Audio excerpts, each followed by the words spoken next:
Alibaba மர்மத்துக்கு அப்புறம் மிக பெரிய ஒரு மர்மமாக இன்று கருதப்படுவது அண்ணாமலை மர்மம் தான். கிட்டத்தட்ட ஒரு 15-20 நிமிஷம் அவரை திட்டி திருத்து விட்டார். அவருக்குள்ள இருந்த எரிச்சல் அவர் மனிதர் தானே, அண்ணாமலை மனிதர் தானே, அதெல்லாம் போக மாட்டார், உயிர் மூச்சு இருக்கிற வரைக்கும் அவர் பாஜக விடமாட்டார், மோடியை விடமாட்டார் அப்படிலாம் சொல்லி என்னை திட்டி திருத்தார்கள். வாடகை எப்படி கொடுக்குறீங்க, மாத செலவு எப்படி கொடுக்குறீங்க, இன்னும் நண்பர்கள் கொடுக்கிறாள்னு சொல்கிறாங்க. நான் கூட நினச்சிக்கிட்டேன் நமக்கு அந்த மாதிரி நண்பர்கள் வாய்க்கலையே, நமக்கு வர நண்பர்கள்லாம் நம்மகிட்ட அர்ஜென்ட்டாக 2000 ரூபாய் இருக்கா 3000 ரூபாய். அப்போ பாஜகவை அவர் எப்படி கையாளுவார், பாஜக அவரை எப்படி கையாளும் தனிக்கட்சி, இது உங்களுடைய கேள்வி இல்லையா? இப்போ விஜய் என்ன பண்ணாரு, அதை மட்டும் வச்சுக்கிட்டு அவர் பாஜகவிலேயே தொடர்வார் அப்படின்னா அவருக்கு ஏதாவது ஒரு பதவி கொடுக்கணும்ல. பதவியே கொடுக்காமல் தினமும் ஒரு அறிக்கை மட்டும் கொடுத்துட்டு இருந்து ஒரு கட்சியில எவ்வளவு நாள் தாங்க முடியும்? இந்த சமயத்தில் ஒரு தனி கட்சி அறிவிப்பு செய்தால் அப்போ பிரதமருடைய அந்த வருகையை டீஃபோக்கஸ் ஒரு பத்திரிகையில் ஆக்கினால் அந்த பத்திரிகை என்ன கதியாகும்?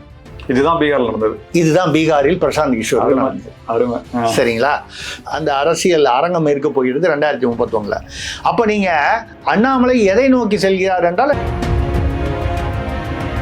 அப்ப எதுக்கு அவர்கள் வெயிட் பண்றாங்க? நாங்களா விளக்கல, எவ்வளவு நாள் நீ டம்மியா இருப்ப, நீ ஏன் விலகி போவ? ஊழல் குற்றச்சாட்டு இல்லாத ஒரே தலைவர் என்றால் அப்ப என்ன அர்த்தம்? அவர் தனியாக செல்ல போகிறார் என்பதில் எந்தவித சந்தேகமும் இல்லை. அதுக்கப்புறம் அண்ணாமலை என்ன பண்ணுவாருங்கிறதையும் நான் இன்னைக்கு சொல்றேன், எழுதி வச்சுங்க. அன்னைக்கு நீங்களே எப்படி சார் அப்படி சொன்னீங்க அப்படின்னு எத்தனையோ தடவை என்ன பெரும் பெரும் தலைவர்கள் தமிழ்நாட்டில் கேட்டிருக்காங்க. அண்ணாமலை மீது தவறு சில குற்றச்சாட்டுகள்னு சொல்றீங்க. இது வரைக்கும் பாஜக தலைமையிலிருந்து, தேசிய தலைமையிலிருந்து அண்ணாமலை மீது ஏதாவது குற்றச்சாட்டு வைத்திருக்கிறார்களா?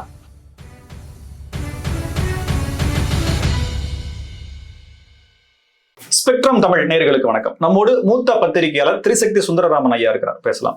வணக்கம். வணக்கம், சொல்லுங்க சார். அண்ணாமலை அவர்கள் பத்தின அரசல் புரசலான செய்திகள் அவ்வப்போது யூடியூப் வெளியிடுறாங்க. அவரு தமிழக தலைவரா இல்லைன்னா கூட அவரை வச்சு போகக்கூடிய செய்திகள் அப்படிங்கிறது இன்னமும் போயிட்டு இருக்கு. நிறைய வீட்டு மனைகள் போடுறாரு, லக்ஸரி வில்லா கட்டுறாரு, அதன் மூலியமாக பெறப்பட்ட தொகை அப்படின்ற மாதிரியான தகவலாம் வருது.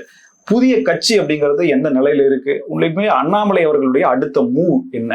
எனக்கு தெரிஞ்சு தமிழ்நாட்டில் அலிபாபா மர்மத்துக்கு அப்புறம் மிக பெரிய ஒரு மர்மமாக இன்று கருதப்படுவது அண்ணாமலை மர்மம் தான்.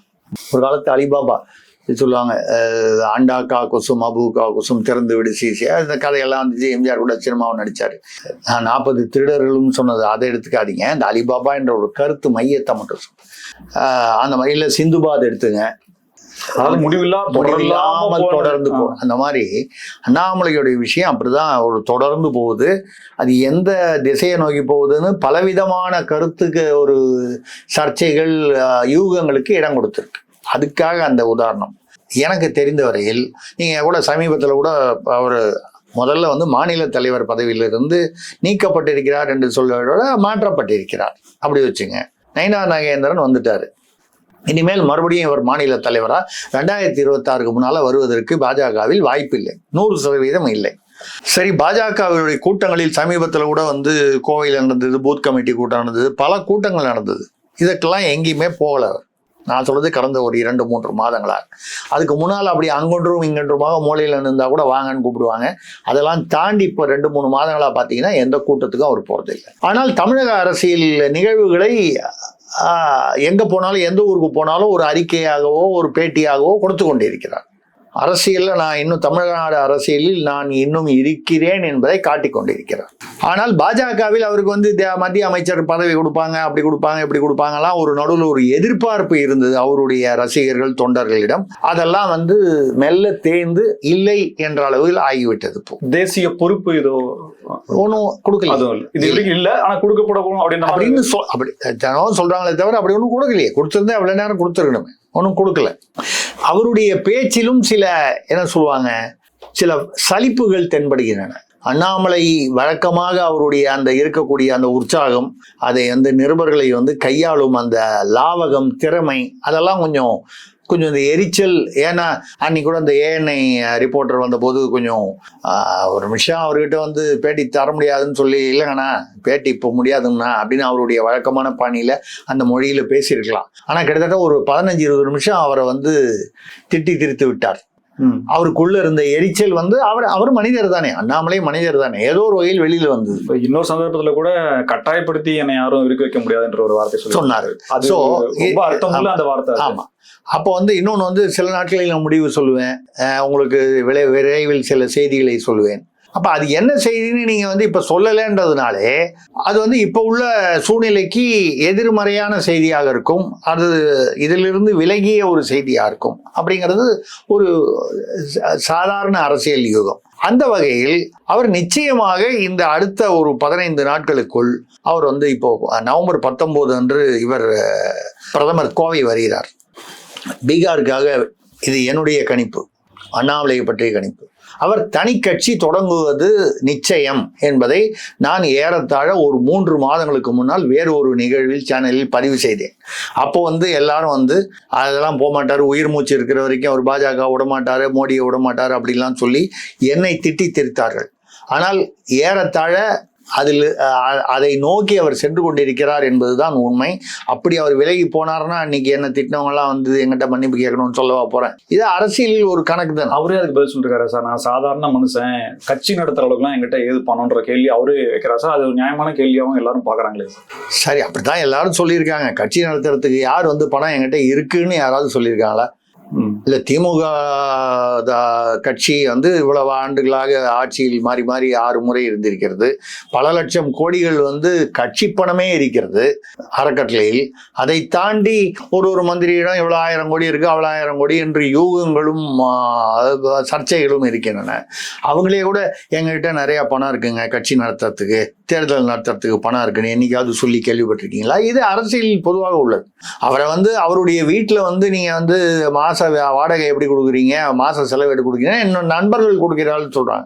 நான் கூட நினைச்சுக்கிட்டேன், நமக்கு அந்த மாதிரி நண்பர்கள் வாய்க்கலையே. நமக்கு வர நண்பர்கள்லாம் நம்மகிட்ட அர்ஜென்ட்டா 2000 ரூபாய் இருக்கா, 3000 ரூபாய் இருக்கா, நம்மளுடைய சந்தர்ப்பம் தெரியாம கேட்கறவங்க இருக்காங்களே, நம்ம தான் சரியான நட்பு வைத்துக் கொள்ளவில்லையோ என்று நான் ஆதங்கப்பட்டிருக்கேன். அது தனி, அதை பத்தி நம்ம பேசல.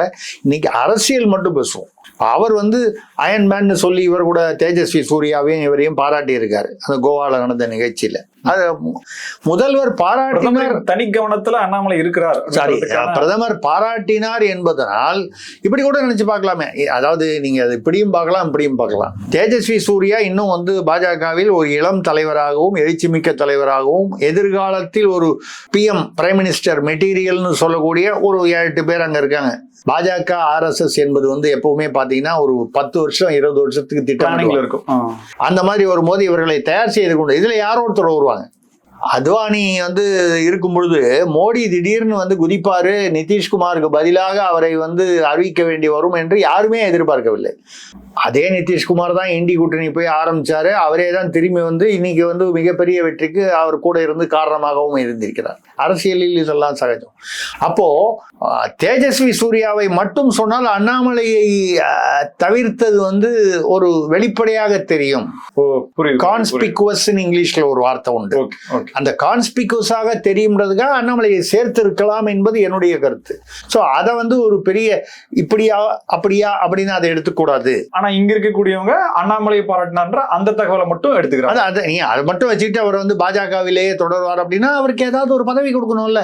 பதவியே கொடுக்காமல் தினமும் ஒரு அறிக்கை மட்டும் கொடுத்துக்கிட்டு இருந்து ஒரு கட்சியில எவ்வளவு நாள் தாங்க முடியும்? அண்ணாமலை மட்டும் இல்ல, யாராக இருந்தாலும் ஒரு கட்சியில் வெறும் அறிக்கை மட்டும் கொடுத்து கொண்டு அவ்வப்போது எந்தவித பதவியிலோ பொறுப்பிலோ இல்லாமல் ஒரு கட்சியில் இருப்பது என்பது கடினம்.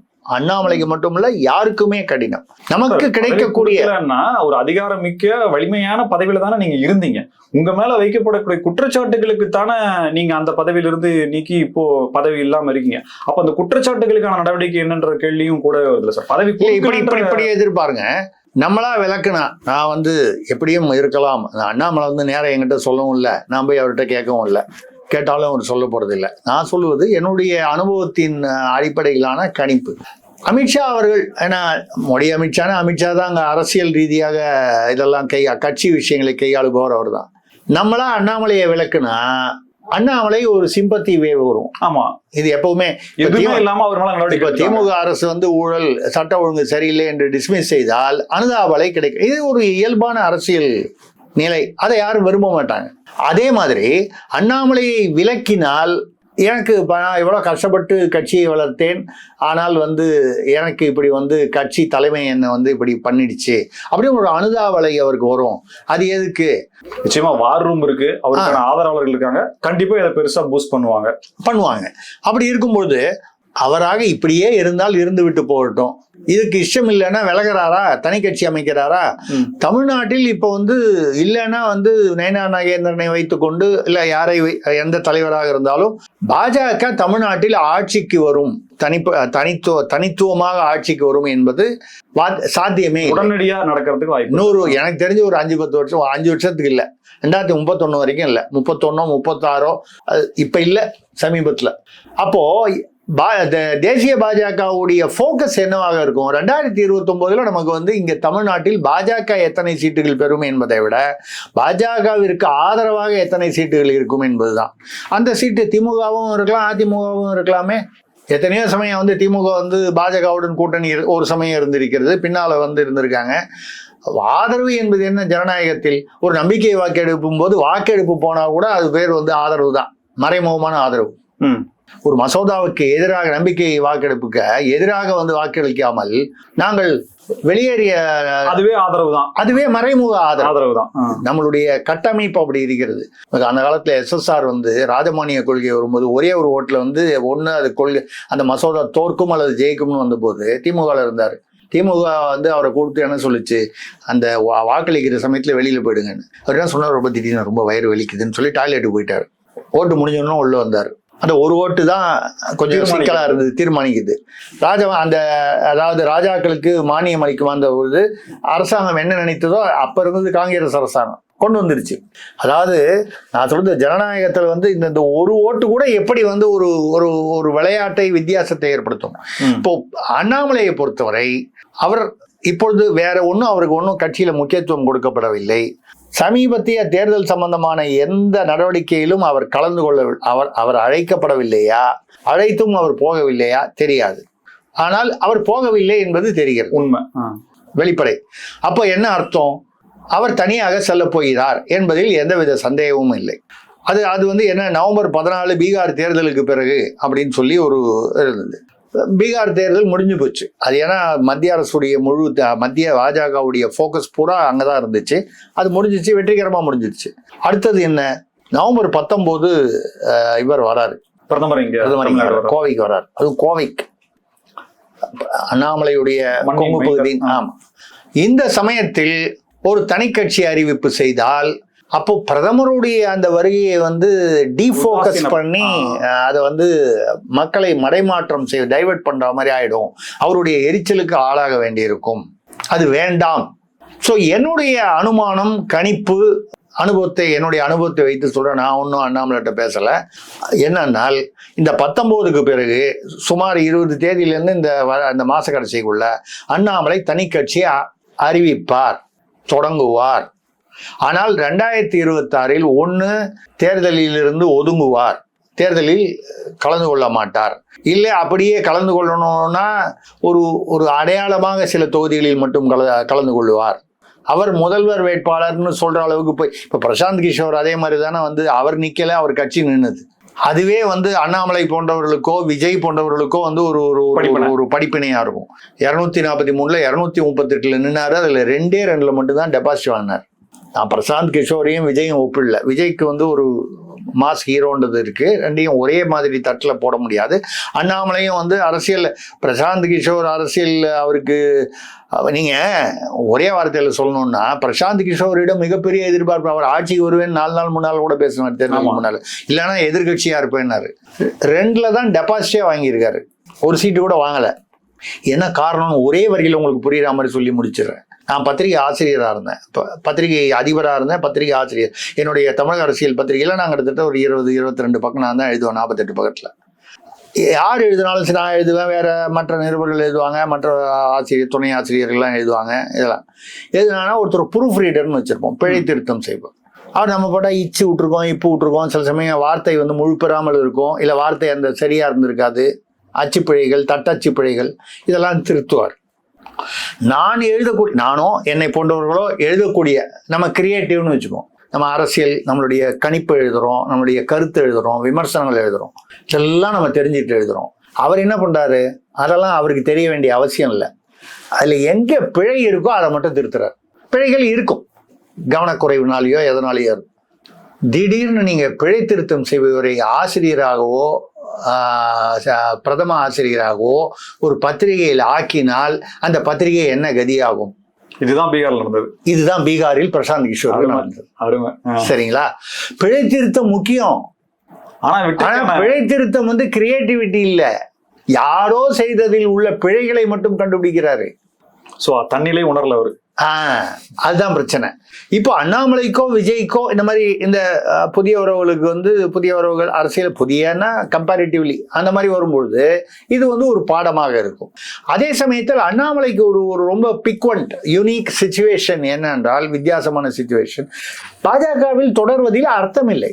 பதவி இல்லாமல், உரிய முறையான அங்கீகாரம் இல்லாமல் ஒரு அதிகாரமான பதவி, ஒரு மத்திய அமைச்சர் பதவியோ இல்ல ஒரே ஒரு கிளாரிட்டி மட்டும் சார். இப்போ அண்ணாமலை என்று தமிழக மக்கள் தாண்டி, தமிழகம் தாண்டி மற்றவர்களுக்கு தெரியுது அப்படின்னா அதுக்கு காரணம் பாஜக தான். இதுக்கு வரை இருந்த தலைவர்கள் எப்படி செயல்பட்டார்கள், அண்ணாமலையினுடைய யூனிக்னஸ் அப்படிங்கறதெல்லாம் தாண்டி பாஜக தலைவராக அண்ணாமலை வந்த பிறகுதான் அண்ணாமலைக்கான ஒரு ஐடென்டிட்டி கிடைக்குது. அப்படி இருக்கக்கூடிய அண்ணாமலை குற்றம் செய்ததன், தவறு செய்ததனுடைய நடவடிக்கையாக அந்த தலைவர் பதவியிலிருந்து நீக்கப்படுகிறார், இல்ல மாற்றப்படுகிறார். அப்படி பதவி கொடுக்கவில்லை.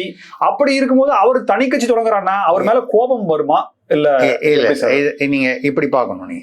நீங்கள் இந்த இடத்தில் வந்து அமித்ஷாவுடைய நாற்காலியில் உட்கார்ந்து அந்த கண்ணோட்டத்தில் பார்க்க வேண்டும். இப்போ நான் அமித்ஷாவா இருந்தா எப்படி பார்ப்பேன்னா, அண்ணாமலை மீது தவறு சில குற்றச்சாட்டுகள்னு சொல்றீங்க, இது வரைக்கும் பாஜக தலைமையிலிருந்து, தேசிய தலைமையிலிருந்து அண்ணாமலை மீது ஏதாவது குற்றச்சாட்டு வைத்திருக்கிறார்களா அதிகாரபூர்வமாக? இதுவரை பதவி கொடுக்கலங்கிறதே அந்த தண்டனை, அந்த குற்றச்சாட்டு இல்ல நேரடியா சொல்லும். குற்றச்சாட்டுகள் வைத்திருக்கிறார்களா என்றால் இல்லை என்பதுதான் சரியானது. ஆனால் அதே சமயம் அவர்கள் மனதில் அந்த குற்றச்சாட்டுகள் பதிவாகி இருக்கின்றன என்ற யூகம் உங்களுக்கும் எனக்கும் ஏற்படுவது இயல்பு. நான் அதுக்கு போல. ஆனால் இப்படியே வந்து ஒரு ஏன்னா ஏன் வந்து குற்றச்சாட்டு கொடுக்கல, அண்ணாமலையை காப்பாற்ற வேண்டும், அவரை தக்க வைத்துக் கொள்ள வேண்டும் என்பதை விட, அண்ணாமலை மீது ஒரு குற்றச்சாட்டு நம்மளே வச்சா நம்ம மேல்கலையில உட்கார்ந்து அடிக்கலைய பாஜக என்கிற தமிழ்நாட்டு பாஜக என்ற அடி மரத்தை வெட்டுவதை போன்று ஆகிவிடும் என்ற ஒரு சாதாரண அரசியல் தத்துவம். ஏன் வைக்கல அப்படின்னு நீங்க கேட்டீங்கன்னா, மேல உட்காந்துட்டு கீழே மரத்தை வெட்டினா இப்படி, இதுதான் உங்களுக்கு புரியும் நினைக்கிறேன். அப்போ இவர் என்ன பண்ணுவாரு அப்படின்னு எதிர்பார்க்கிறேன் அப்படின்னு சொன்னால், இவருக்கு இங்க தொடர முடியாது, தொடர்ந்து இவருக்கு எந்த பயனும் இல்லை சார். கிளாரிட்டி, பாஜகவுக்கும் பயன் இல்லை. அவர் தப்பு பண்ணாரு, அந்த தப்பு தலைமைக்கு தெரியும், ஆனா அதுக்கு நடவடிக்கை எடுக்கல. ஏன் எடுக்கலன்னா அவர் பாஜகவுக்கே எதிராக ஏதாவது பண்ணிடுவாரோன்ற மாதிரி. இல்ல இப்ப பாஜகவிற்கு கெட்ட பெயர் வந்து விடும் என்பதால் அந்த அவர் பேர்ல குற்றச்சாட்டு. வெளியில போய் கட்சி ஆரம்பிக்கிறாங்கன்னா அது பாஜக வெளியில இல்ல. அப்ப அந்த இந்த கேள்விக்கு நான் பதில் சொல்லிடுறேன். நான் என்னுடைய பதிலை கேட்டீர்களானா உங்களுக்கு புரியும். முதல் பாதி அண்ணாமலையை காப்பாற்ற வேண்டும் என்பது இல்லை என்று சொல்லிட்டேன். அப்படின்னா என்ன, பாஜக வந்து சப்போஸ் இவர் பேரில் உள்ள குற்றச்சாட்டுகள் அது உண்மையாக இருக்கலாம், ஒரு குறிப்பிட்ட அளவு உண்மையாக இருக்கலாம், உண்மையாக இல்லாமல் இருக்கலாம், எப்படி வேணா இருக்கலாம். ஏன்னா இது வரைக்கும் வந்து பொதுவெளியில் பேசப்படுகிறதே தவிர நிரூபணம் இல்லை. அதனால வந்து நீங்க வந்து அப்படி அது ஒரு பொதுவாக விட்டுருவோம். ஆனால் இது பாஜகவிற்கே வந்து ஒரு சூசைடலாக இருக்குமே. அப்படி வந்து இவ்வளவு எழுச்சிமிக்க தலைவர் என்று சொன்ன அவர் மீது குற்றஞ்சாட்டு என்றால் பாஜக தமிழ்நாட்டில் எந்த லட்சணத்தில் இருக்கிறது என்ற திராவிட கட்சிகள் கேள்வி கேட்கும். அப்ப அதனால அதை தவிர்த்து விட்டார்கள். அப்ப எதுக்கு வந்து அவர்கள் வெயிட் பண்றாங்க? நாங்களா விளக்கல, எவ்வளவு நாள் நீ டம்மியா இருப்ப, நீ ஏன் விலகி போவ, இதுதான் தாராளமாக போகலாம். போக வேண்டாம் என்று யாரும் தடுக்க மாட்டார், நடவடிக்கை இருக்காது. அவர் விலகி போகிறார். அது அவருடைய விருப்பம், சுய விருப்பம். அவரவர்களுக்கு அரசியலில் 1008 ஆசைகள் இருக்கும் இப்படின்னு சொல்லி அனுப்பிச்சு விட்டுடுவாங்க. அதுக்கப்புறம் அண்ணாமலை என்ன பண்ணுவாருங்கிறதையும் நான் இன்னைக்கு சொல்றேன், எழுதி வச்சுங்க. அன்னைக்கு நீங்களே வந்து எப்படி சார் அப்படி சொன்னீங்க அப்படின்னு எத்தனையோ தடவை என்ன வந்து பெரும் பெரும் தலைவர்கள் தமிழ்நாட்டில் வந்து கேட்டிருக்காங்க, தலைவர்கள் குடும்பத்துல. அதே மாதிரி ஒரு நாளைக்கு நீங்க மறுபடியும் என்னை கூப்பிட்டு உட்கார வச்சு கேட்பீங்க. அவர் என்ன பண்ணுவாரு, தனி கட்சி தொடங்குவார் 100%. 99 சொல்லல, 100% சொல்றேன். இந்த 19ஆம் தேதி இவர் பிரதமர் வந்துட்டு போனதுக்கு பிறகு ஒரு 22, 25 அந்த மாச கடைசிக்குள்ள அந்த அறிவிப்பு வரும். ஆனால் 26 முழு அளவில் தேர்தலில் அரசியலில் அவர் இருக்க மாட்டார், கலந்து கொள்ள மாட்டார். அவருடைய டார்கெட் எல்லாம் 2031 முதலமைச்சர் பதவியா சார்? ஆமா, முதல்வர் வேட்பாளர் 2030 தமிழக முதலமைச்சர் கே. அண்ணாமலை, அதுதான் அவருடைய இலக்கு. முதல்வர் வேட்பாளர் ஜெயிப்பாரா இல்லையா மக்கள்கிட்ட இருக்கு. நான் சொன்னா யாரும் மக்கள் வந்து இல்ல, நான் சொல்றது வேட்பாளர். சரி, அப்ப பாஜகவை அவர் எப்படி கையாளுவார், பாஜக அவரை எப்படி கையாளும், தனி கட்சி? இது உங்களுடைய கேள்வி இல்லையா? இப்போ விஜய் என்ன பண்ணாரு, ஒரு 5 ஐகான் போட்டுக்கிட்டாரு எல்லாருக்கும் பொதுவா.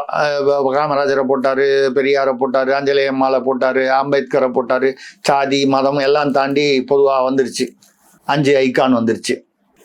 முக்கியமா வந்து போடும்போது அந்த படங்கள்ல போடும்போது அண்ணாதுரையும் எம்ஜிஆரும் போட்டுக்கிட்டாரு. அண்ணாதுரை வந்து திமுகவை ஆரம்பிச்சவர், அதிமுகவுக்கும் ஒரு காரணமானவர், அவங்களும் பயன்படுத்துறாங்க. எம்ஜிஆர் திமுகவில் இருந்து அதிமுக வந்து அதிமுக தொடங்கினவர். இவர் வந்து திமுகவை எதிர்க்கிறேன் என்கிறார். யாரு, விஜய், கொள்கை எதிரி, அரசியல் எதிரின்னு. ஆனா வந்து திமுகவை ஆரம்பித்த அண்ணாதுரை படத்தை போடுறாரா இல்லையா? இதை போடுவதற்கு ஒன்றும் சட்ட ரீதியாக தடை இல்லை. அந்த அண்ணா ரசிகர்கள், எம்ஜிஆர் ரசிகர்களை அவர் பயன்படுத்தி கொள்கிறார். இந்த அரசியலில் இது சகஜம். அதை போல இவர் தனி கட்சி ஆரம்பிச்சாலும் மறுபடியும் வந்து மோடி தான் என்னுடைய தலைவர். Okay, right. விஜய் வந்து அண்ணாதுரையும் எம்ஜிஆர் படத்தையும் பயன்படுத்தலாம். அண்ணாமலை தனி கட்சி ஆரம்பிச்சு மோடி படத்தை, அமித்ஷா படத்தை ஏன் பயன்படுத்தக்கூடாது? இவ்வளவுதான் கேள்வி. முடிஞ்சு போச்சா? அப்ப என்ன பண்ணுவாங்க, எங்க இப்படி பார்த்தா நம்ம பையன் தான்டா அப்படின்ற மாதிரி வந்து இல்ல, முதல்ல வந்து நடவடிக்கை இருக்காது. அவராக விலகி போனார், வாழ்க வளர்கன்னு சொல்லிட்டு போயிடுவாங்க. எங்க இருந்தாலும் வாழ்கன்னு ஒரு பாட்டு பாடிடுவாங்க. முடிஞ்சு போச்சா? இப்போதைக்கு அந்த குற்றச்சாட்டு வந்து யார் பேசுவாங்க? அப்போ ஒண்ணு எடப்பாடி பேசணும், இல்ல திமுக இருந்து பேசணும், இல்ல வேற ஏதாவது ஒட்டி உள்ள மற்ற கட்சிகள் பேசணும். அது பேசினா அது அண்ணாமலை அதை அவர் வந்து ஏற்கனவே சொல்லிட்டாருன்னா, தொழில் பண்ணக்கூடாதா, என் குழந்தைக்கு ஃபீஸ் கட்ட வேண்டாமா, அதெல்லாம் ஏற்கனவே சொல்ல ஆரம்பிச்சுட்டாரு. அது எப்படி சொல்லணுமோ சொல்லிடுவாரு. அப்போ இப்படி அண்ணாமலை வளர்ந்தால் என்ன, ஒரு கால் வளராமல் ஃபிளாப் ஆயிட்டாருன்னா என்ன? இது 2 தானே சாய்ஸ். தனி கட்சி ஆரம்பிச்சா ஓஹோ என்று வளர்ந்து விட்டார். 2029 அவர் ஒரு சக்தி, 31 இல்ல 29 ஒரு சக்தியாக இருக்கிறார் தமிழ்நாட்டில். ஒரு 10 MP அவருக்கு கிடைக்கலாம். அப்படி கிடைத்தால் என்ன வந்துச்சு, அமித்ஷாவுக்கும் மோடிக்கும் பாஜக அரவணைத்துக் கொள்ளும். அண்ணாமலை நம்ம பையன் தான், அதான் முடிஞ்சு போச்சா? 10 பேருடைய சப்போர்ட் கிடைச்சு போச்சா? ரைட்டு. 29லயும் சரி, 31லயும் சரி, அண்ணாமலை எதிர்பார்த்த அளவுக்கு ஒன்றும் பெருசா வந்து இப்படியும் நடக்கலாம். இல்லை, நான் சொல்றது நடக்கும் அப்படிங்கிறத விட இப்படியும் நடக்கலாம், அப்படியும் நடக்கலாம். ஒரு அது ஃப்ளாப் ஆயிட்டாருன்னு வச்சுப்போம், ஆக வேண்டாம், நல்லபடியா வரட்டும். ஃப்ளாப் ஆயிட்டாருன்னு வச்சுங்க, பாஜக வந்து நோ கமெண்ட்ஸ். முடிஞ்சு போச்சா? எந்த பாதிப்பும் பாஜகவுக்கு இல்லை, கிடையாது. வேண்டுமென்றால் பயன்படுத்தி கொள்ளலாம். அன்னைக்கு வந்து அவர் பயன்படுத்தி கொள்ளும் பொழுது இவர் மீது அந்த குற்றச்சாட்டுகள் இருந்ததுன்னா, ஏதாவது ஒரு அரசியல்வாதி மீது குற்றச்சாட்டுகள் இல்லாமல் இருக்கிறதா? எந்த அரசியல் கட்சி, திராவிட கட்சிகளோ தேசிய கட்சிகளோ, மாநிலம் தமிழ்நாட்டிலும் சரி, மற்ற இடங்களிலும் சரி, எல்லா இதுலேருந்து ஆரம்பிச்சுன்னா எனக்கு தெரிஞ்சு அப்படி வந்து ஊழல் குற்றச்சாட்டு இல்லாத ஒரே தலைவர் என்றால் நரேந்திர தாஸ் மோடி அவர்கள், பிரதமர் அவர்கள் தான். ஏன்னா அவருக்கு குடும்பம் இல்லை, குடும்பத்துக்கு அவர் இருந்தது ஏதோ வந்து செஞ்சதாவோ பணம் வாங்கி ஏதோ பண்ணிட்டாருன்றதோ இல்லை. மிச்ச பேர்லாம் நான் வந்து யாரையும் வந்து குறிப்பிட்டு சொல்ல முடியாது. எல்லார் பேரிலும் ஏதோ ஒரு ஊழல் குற்றச்சாட்டுகள் இருக்கின்றன. குற்றச்சாட்டுக்கு பின்னால உண்மைகள் இருக்கின்றன இல்லையா? உண்மைகள் இருந்து கேஸ் வரும்போதே தடை வாங்கிட்டு அது வேற மாதிரி போயிடுது. இங்க குற்றச்சாட்டே இல்லை, குற்றச்சாட்டே வரவில்லைங்கும் போது நம்ம வந்து அது இருந்தால் இருக்கும் பட்சத்தில் அப்படிலாம் பேசி பிரயோஜனம் இல்லை. ஆமா, தண்டனை கொடுத்ததையே நிறுத்தி வச்சுட்டு மறுபடியும் அமைச்சராக முடியும் நமது சட்ட அமைப்பில் என்றால், வெறும் குற்றச்சாட்டு, அதுவும் வந்து வெளியில் பரபரப்பாக பேசப்படாம அங்காங்கு அரசல் புரசலாக பேசப்படும் குற்றச்சாட்டுகளை வைத்துக்கொண்டு இது சரி அல்லது தவறு என்று மக்கள் முடிவு பண்ணுவதற்கு வாய்ப்பே இல்லை. அண்ணாமலை நிச்சயமாக கட்சி ஆரம்பிப்பார். 20-25 தேதி பிரதமர் அவர்கள் வந்து சென்ற பிறகு தமிழ்நாடு வந்து சென்ற பிறகு இந்த மாச கடைசிக்குள் அவருடைய இது இருக்கும். 26 அவருடைய ஃபோக்கஸாக இருக்காது. 26 வரைக்கும் அதே சமயத்தில் தினமும் அரசியல் அறிக்கைகள் கொடுத்து கொண்டிருப்பார். அவருடைய கட்சியை மெதுவாக வளர்த்து கொண்டு வருவார். 2031 பார்த்தீங்கன்னா அன்னைக்கு அநேகமா ஸ்டாலின் அவர்கள் உடல் நலம் காரணமாக ஓய்வு பெற்று உதயநிதி அவர்கள் முன்னிலைப்படுத்தப்பட்டிருப்பார். நிச்சயமாக 26க்கு பிறகே. 31 வரும்போது 26க்கு பிறகேன்னு சொல்லும்போது 31. விஜய் அவர்கள் அதுவரை தாக்கு பிடித்தால் நிச்சயமாக ஏதோ ஒரு சக்தியாக இருப்பார். அவர் வந்து 30% வாங்குவார், 20% வாங்குவாருன்னு சொல்றதெல்லாம் நான் நம்பல. அவர் தனியாக நின்றாரானால் 10% வரை வாங்கலாம், 8லேருந்து 12க்குள்ள வாங்கலாம். கூட்டணி காங்கிரசுடன் சேர்ந்தார் என்றால் காங்கிரஸுக்கு தனியா ஒரு பெரிய வாக்கு வங்கி இல்லை என்பதால் 1-2% வந்து கூட வரலாமே தவிர ஒன்றும் பெருசா ஒன்றும் வந்துடாது. ஸோ அப்போ அவருடைய ஆனால் 2031 வரைக்கும் அவர் தாங்கிட்டார் கட்சினா விஜய். அப்போ விஜய், உதயநிதி, இந்த பக்கம் எடப்பாடி இருக்கலாம், இல்லை எடப்பாடிக்கு பதிலாக வேறு ஒரு அதிமுக தலைவர் ஆகலாம். பாஜகவுடன் வந்து இன்னும் இணக்கமாக இருக்கக்கூடிய யாராவது ஒரு தலைவர் வந்து அதிமுகவில் வரலாம், இல்லை எடப்பாடியே தொடரலாம். அந்த பக்கம் பார்த்தீங்கன்னா ராமதாஸ் ஐயா 91 வயசாயிடுச்சு. அதனால வந்து அவர் பக்கம் ஒரு சிலர் இருந்தாலும் அடுத்த 5 வருடங்கள் என்று பார்க்கும் பொழுது அது ஒரு நீண்ட காலம். 91 வயசாகுபவருக்கு நீண்ட காலம். அவர் 100 வயது வாழட்டும், அதை பற்றி இல்லை.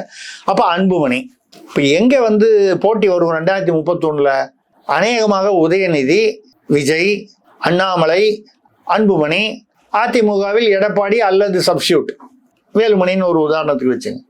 இப்படிதான் 2031 சீமான் அவர் நிலைய வித்வான். எப்பவுமே கூட்டணி கிடையாது, தனி இதுதான். இப்போ மட்டும் இல்லை, என்னுடைய வாழ்நாள் முழுக்க கூட்டணி கிடையாது என்றார். வெற்றி தோல்வியை பற்றி கவலை இல்லைன்றார். அவர் நிலைய வித்வான். ஸோ இப்படிதான் வந்து அந்த அரசியல் அரங்கம் இருக்க போகிறது 2031. அப்ப நீங்க அண்ணாமலை எதை நோக்கி செல்கிறார் என்றால் 2031 நோக்கி செல்கிறார். பாஜகவை எதிர்த்து வெளியே போய் அவர் பாஜகவை வந்து திட்டினா தானே பாஜக திருப்பி திட்டுவாங்க. மோடி தான் என் தலைவர், இந்த தேசத்திற்கு மோடி தேவை. ஆனால் அதே சமயம் தமிழ்நாட்டு பாஜகவில் அதற்கான சூழ்நிலை இல்லை. தமிழ்நாட்டு மக்கள் பாஜகவை வந்து ஏற்றுக்கொள்ளவில்லை. அதனால் திராவிடத்தை ஒழிக்க வேண்டும், அதே சமயத்தில் பாஜக போன்ற ஒரு கொள்கை பிடிப்புள்ள கட்சி வேண்டும். ரெண்டுக்கும் வயா மீடியாவா நான் ஒரு கட்சி ஆரம்பிச்சிருக்கேன். நான் தான் அண்ணாமலை.